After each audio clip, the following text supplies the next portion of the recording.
വല്ലതും പറയണം താല്പര്യമുണ്ടോ?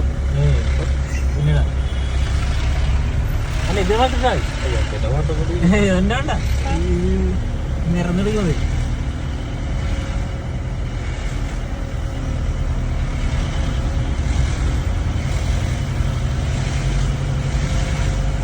അതിഗംഭീര ബ്ലോഗ് മൂന്നാറിൽ നിന്ന് നടക്കുന്നുണ്ടല്ലേ?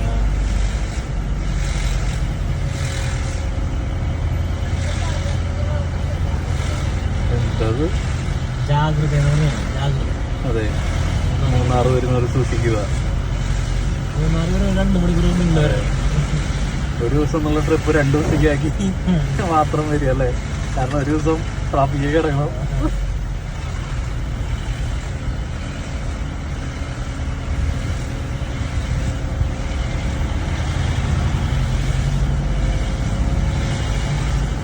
എവിടെ കിട്ടും ഇങ്ങനത്തെ ഒരു കാഴ്ച?